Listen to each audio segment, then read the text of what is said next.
Il est 7h44, le petit déjeuner politique ce matin. Sarah El Haïry, qui est secrétaire d'État chargée de la jeunesse et de l'engagement. Bonjour Sarah El Haïry. Bonjour. Votre poste à la jeunesse n'a sans doute jamais été autant au cœur de l'actualité, avec cette recrudescence de l'épidémie, dont les causes ciblent notamment les jeunes, avec les fêtes étudiantes, les rencontres entre copains, copines dans les bars. Quel message vous faites passer aux jeunes ? Moi, notre jeunesse, je la vois comme elle est, dans toute sa diversité. Notre jeunesse, la jeunesse de France, ses visages, ils se sont mobilisés pendant le confinement, pendant le Covid. Ils ont aidé nos grands-parents, ils ont été amener les repas, ils ont appelé, ils ont passé des coups de téléphone pour laisser personne tout seul et lutter contre la solitude. Ça, c'est la jeunesse de France. Après, est-ce que il y a de temps en temps un peu de relâchement ? Oui, c'est vrai, mais comme pour tout le monde, ce sont des êtres humains, des êtres sociaux. Mais maintenant, en eux, en fait, ils ont cette énergie pour faire qu'on va passer le cap. La réponse de notre avenir, notre avenir dépend de leur capacité à eux à se mobiliser. Pour qui on fait tout ça ? Pour qui on se lève le matin ? Pour qui on fait tenir notre économie ? Eh bien, c'est pour notre jeunesse. Et donc, ce n'est pas juste des déclarations d'amour, ce sont des preuves d'amour. Et donc, je dis à notre jeunesse, gardez le cap, gardez l'énergie. Mais est-ce que vous les appelez aussi à la responsabilité quand même ? Parce que certains disent oui, ils ont des comportements parfois irresponsables, ils portent pas les masques dans les fêtes, un peu clandestines ou même dans les bars, etc. D'où la fermeture d'ailleurs de beaucoup. C'est pas à cause d'eux. On va pas dire non, ce non, que. non. Après, est-ce qu'il y a ici ou là un peu de relâchement pour certains ? Oui, mais comme pour tout le monde. Comme pour tout le monde. Est-ce que vivre avec ce virus c'est quelque chose de naturel ? Eh bien non. Est-ce que ça nous fait plaisir ? Eh bien non. Ce n'est pas facile. Sauf que c'est notre seule solution, c'est notre seul outil pour continuer à vivre à peu près normalement. Et donc, vivre avec ce virus, c'est finalement se dire eh oui, ce matin, c'est plus compliqué, j'en ai un petit peu marre d'avoir ce masque, sauf que c'est la seule manière que j'ai pour me protéger moi, pour protéger les autres, pour continuer à aller à la fac, pour continuer à aller au travail. Et bien finalement, c'est notre solution. Donc moi, je leur dis, allez, on garde le cap, on garde cette énergie. Et notre quotidien dépend vraiment de vous. Oui, donc, mais alors, la fac, justement, il y a des amphis bondés. La rentrée universitaire, pour certains, peut être considérée comme une forme de bombe à retardement. Est-ce qu'il n'aurait pas fallu privilégier l'enseignement à distance, mettre des choses en place ? Vous savez, Frédérique Vidal, la ministre en charge de l'enseignement supérieur et de la recherche, a reçu juste la semaine dernière les présidents d'associations, les présidents d'universités pour faire évoluer la manière d'étudier, la manière de se déplacer dans l'université. Aujourd'hui, le plus important, c'est quoi ? C'est que l'éducation, l'enseignement, c'est pas une variable, c'est pas une jauge. Parce que là, on aurait dit quoi ? On aurait dit, eh bien, cette jeunesse, c'est quoi cette génération qui ne peut pas apprendre, qui ne peut pas finalement se saisir de son destin ?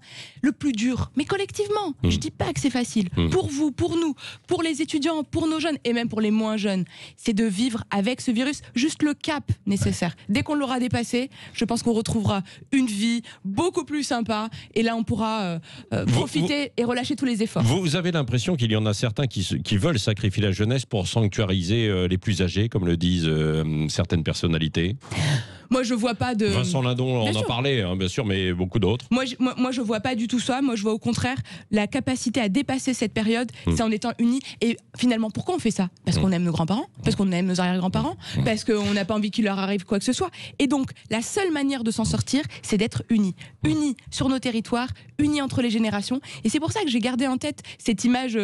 De jeunes qui connaissent pas en fait des personnes âgées et qui passent des coups de téléphone juste pour savoir s'ils vont bien. Et bah ça c'est la beauté du visage de notre pays. Il n'y a pas de guerre de génération, loin de là. Est-ce que vous seriez favorable, comme le réclame un collectif, à une convention citoyenne pour la jeunesse, sur le modèle de la convention citoyenne pour le climat, pour réfléchir au monde de demain, au monde même d'aujourd'hui, quoi ? Ah mais vous savez, tout ce qui permet de l'émulsion, de l'intelligence collective sont des sujets bienvenus, c'est des méthodes bienvenues. Aujourd'hui, vous imaginez bien que se réunir, c'est un peu compliqué, mais dès le moment qu'on pourra retrouver ce poumon démocratique, ce poumon, ce visage de France qui fait qu'on débat, on imagine, on écrit, et en plus le monde de demain, il est en train d'être inventé par notre jeunesse. Comment on mange, comment on s'habille, comment on consomme. Donc vous êtes favorable à une convention citoyenne ? Mais vous savez, moi, tout ce qui permet à notre jeunesse de se réunir. Je vais vous donner un exemple très simple. La semaine dernière, il y avait le texte sur le CESE. Eh bien, nous avons ouvert le droit de pétitionner dès l'âge de 16 ans parce que c'est finalement la manière qu'à notre jeunesse aussi de participer au débat démocratique. Moi, je crois en cette capacité à créer.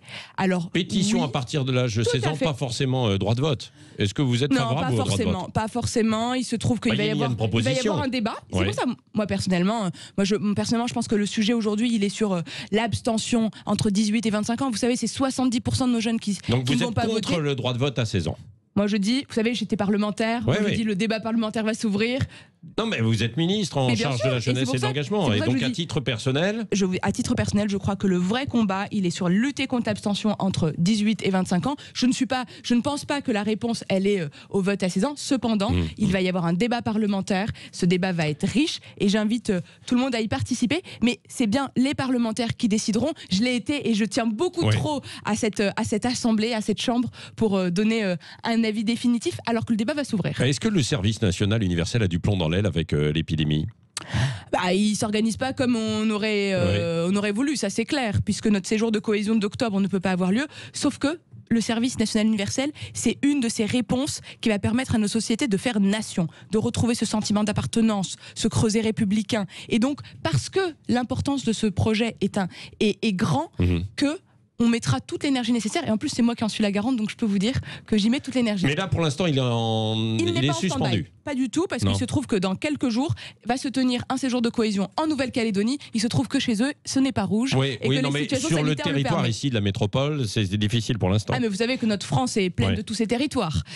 Donc sur la métropole, non, il y a eu des missions d'intérêt général, pas de séjour de cohésion, sauf que le séjour de cohésion est juste reporté. Est-ce que ça peut être un outil dans le cadre de la lutte contre le séparatisme? Emmanuel Macron doit se prononcer à la fin de la semaine. Mais j'en suis convaincu. Plus qu'un outil, ça va être une sorte de colonne vertébrale. Pourquoi? Parce que c'est permettre à chaque jeune, à l'âge de 16 ans, de se rendre compte que notre pays, c'est une chance, notre pays, c'est un idéal, mais qu'il faut l'aimer. Et pour l'aimer, il faut le comprendre, il faut participer, il faut trouver sa place. Et le séjour de cohésion du service national universel, c'est que la première étape. Ensuite, il y a l'étape 2, où les jeunes s'engagent dans des associations. Et après, l'objectif, il est où?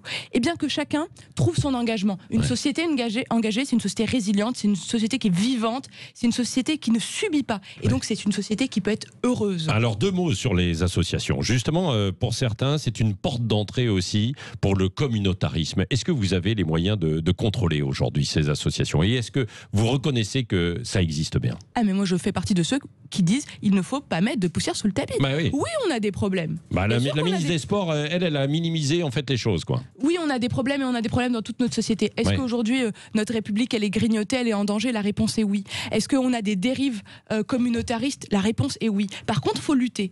Et si on est très honnête, plus que jamais, il y a des réponses qui sont fermes. Aujourd'hui, il y a un projet de loi qui est en cours de préparation. Il y a des enquêtes qui sont en cours, mais il y a aussi et surtout un projet de société sur lequel il faut se ressaisir. Ne plus accepter, mais surtout dire, dénoncer, se saisir. Typiquement, ma collègue ministre des Sports, hier, sur le club qui était cité en particulier, a diligenté une enquête. Je crois qu'il faut être intransigeant. Il y a une seule loi, la loi de la République. Le projet de loi, c'est-à-dire, qu'est-ce qu'il pourrait y avoir comme proposition? Vous savez, le secret des discussions et de l'écriture et des projections. Comme mesure forte, quoi. Aujourd'hui, il est trop tôt. La présentation du texte aura lieu en fin de semaine, normalement, ou dans les semaines qui arrivent. Vous avez été consulté, vous avez travaillé sur le sujet? Nous avons tous travaillé, c'est une priorité du président de la République et du Premier ministre. Nous avons tous travaillé et participé à... Donc il y aura des mesures fortes qui vont concerner les associations et le contrôle, quoi. C'est ça, sur le communautarisme. Il y aura une réponse, puisque aujourd'hui, il faut lutter contre les séparatismes. Mais moi, je suis attachée encore à un autre point. Il y a lutter contre les séparatismes et recréer de l'unité dans notre pays. Et c'est bien en allant sur les 2 jambes qu'on réussira à retrouver un sentiment d'appartenance, un sentiment de force, un sentiment d'unité. Et là, on arrêtera de se diviser. Et quand on n'est pas divisé, quand on est uni, notre pays, il est invincible. Et je pèse mes mots. Mais pour ça, il ne faut pas avoir peur de lever le tapis, de regarder et de traiter tous les problèmes qu'on a dans notre société. Pas de tabou, en fait, c'est ce que vous dites. Je pense qu'il ne faut pas en avoir, au contraire. Il faut nommer les choses. Oui, vous êtes en charge donc de la jeunesse et de l'engagement. Dans le cadre de vos attributions, vous avez aussi donc la vie associative, justement. Les associations, là, aujourd'hui, elles sont mises à mal, évidemment, par la crise du Covid. Vous avez obtenu 100 millions d'euros. Comment vous allez les utiliser? 100 millions d'euros en plus des 100 milliards du plan de relance. Les associations, elles ont été on se demande d'ailleurs d'où vient l'argent. Mais enfin bon. Ah, mais je peux vous le dire. Ouais. Vous savez, Voilà, les 100 millions d'euros. Moi, je considère qu'il y a un seul argent, c'est notre argent, c'est l'argent des Français. Quel que soit d'où il vient, quel que soit qui signe le chèque en bas du chéquier, peu importe, c'est l'argent des Français, c'est l'argent de notre pays. Aujourd'hui, concrètement, nos associations, elles ont été bousculées financièrement et humainement pendant la crise. Mais elles ont été à la hauteur. Moi, je salue l'énergie de nos bénévoles. Notre pays, il aurait même pas le même visage. Mais là, aujourd'hui, elles sont vraiment en danger dans cette reprise, parce que beaucoup de gens ne viennent pas. Et c'est pour ça qu'il faut qu'on se saisisse. Mais il y a deux réponses. Elles sont en danger parce qu'il y a une partie de nos bénévoles qui sont plutôt âgés, et donc du coup, ils ne peuvent pas participer à l'effort. Et là, il faut des réponses humaines. Ça veut dire c'est 100 000 services civiques, ça veut dire 100 000 missions, ça veut dire 100 000 jeunes, ça veut dire 100 000 énergies supplémentaires. C'est aussi ce qu'on appelle, de manière un peu barbare, des emplois FONGEP. En fait, c'est des emplois associatifs où pendant 3 ans, en fait, l'État met 7 000 € par an. C'est pour soutenir l'emploi associatif. Ça, c'est de l'apport humain. Et ensuite, il y a aussi des besoins en apport financier. Là, ça va être les 100 millions, c'est quoi? C'est des prêts à taux zéro. Parce que moi, j'ai eu à demander des fois des prêts pour mon association. Je suis une militante associative à la base. Eh bien, des fois, les banques, ils vous regardent pas d'un regard toujours hyper bienveillant ou hyper elles ne sont pas prioritaires aujourd'hui. Non, et puis aujourd'hui, une partie du banque bancaire ne connaît pas le milieu associatif. Eh ben, moi, je réponds très simplement. Aujourd'hui, France Active va mettre en place 40 millions d'euros d'argent disponible pour que nos associations aient des prêts jusqu'à 30 000 € à taux zéro. Voilà la réponse concrète que je voulais. Parce que des fois, il faut juste payer un mois de loyer en retard, il faut payer un peu de charges, mais il faut de la trésorerie. Et cette trésorerie, elle est nécessaire. Ensuite, juste un dernier point qui est sur les 45 millions d'euros. Donc c'est des grandes sommes. Pourquoi? C'est du titre associatif. C'est pour permettre des grandes transformations. Et ça veut dire quoi concrètement? Ça veut dire que demain, on peut créer un titre associatif, c'est comme une action, mais ça s'appelle une obligation.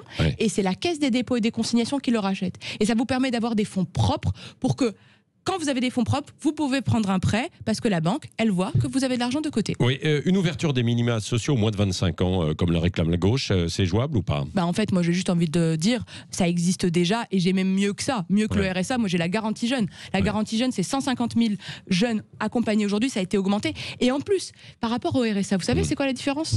C'est que le jeune, il est accompagné. C'est que quand il arrive, eh bien il n'est pas tout seul. C'est la même somme, c'est 490 € pour un jeune, sauf qu'il s'engage. À partir de quel âge? 16 ans, c'est même plus tôt, c'est entre 16 et 25 ans, donc on laisse personne sur le bas-côté de la route. Mais on n'abandonne pas notre jeune. Parce que quand vous êtes en garantie jeune, eh bien, il y a des gens qui se préoccupent de vous. Vous avez des ateliers collectifs avec d'autres jeunes. On lutte contre la solitude. Et surtout, on vous dit, votre avenir, il dépend de vous. Vous n'êtes pas tout seul. Vous pouvez reprendre des études. Il y a plein de choses. Et donc, moi, je leur dis, s'il y a des jeunes qui ont besoin, s'ils sont dans la galère, et ça peut exister, allez voir vos missions locales, il y a des choses pour vous. Sarah El Haïry, question avec Cécile de Bénébus. Cécile. Justement, puisque vous vous occupez de la jeunesse, et pour lutter contre la délinquance juvénile, est-ce qu'il faut penser à un couvre-feu pour protéger justement les adolescents? Moi, je crois que pour lutter contre les délinquances ou les violences, non, c'est pas aussi radical. Je crois qu'il faut revenir aux essentiels, revenir à vous savez, quand on casse, on répare. Quand on détruit, eh bien, on paye. Mais on s'engage. Moi, je suis plutôt pour cette lecture des travaux d'intérêt général. Je suis pour le retour d'une éducation au civisme plus fort. Oui, mais il y a des parents qui n'arrivent plus à gérer leurs enfants et des enfants de 14 ans, de 7 ans, de 8 ans dans la rue après 22 heures. Quand un enfant est dans la rue après 22 heures, il faut se poser des questions quand même quand il a 7 ans, parce qu'il y a un vrai sujet. Et donc à ce moment-là, c'est la responsabilité des parents. Moi, je ne déresponsabilise personne. Quand vous avez un enfant à 7 ans, c'est les parents qui en ont la responsabilité et la charge. Est-ce que les expressions de violence, elles doivent être punies? Mais pour que la punition, elle soit claire et explicite pour le jeune, il y a l'éducation et il y a les travaux d'intérêt généraux. Donc ça veut dire qu'il faut punir les parents? Non, ce que je dis de manière très claire, c'est que les parents ont une responsabilité. Si les parents ne sont pas en capacité d'accompagner leur enfant, alors c'est la responsabilité de la société. Mais comment on accompagne cet enfant? On l'accompagne avec des punitions claires. Et là, je parle, quand il est condamné, de travaux d'intérêt généraux, parce que je trouve que c'est concret, c'est efficace et c'est immédiat. À côté de ça, il y a des centres. Quand les parents sont défaillants, à ce moment-là, c'est la société qui prend en charge les enfants. Mais les deux vont de pair. Ensuite, il y a tout l'apprentissage de la citoyenneté, du civisme qui se fait à l'école, qui se fait dans nos associations, qui se fait dans notre société. Merci Sarah El Haïry, secrétaire d'État chargée de la jeunesse et de l'engagement, était l'invitée ce matin de Sud Radio. Et restez avec nous, 7h58, tout de suite le journal de 8h. Sud Radio. Parlons vrai.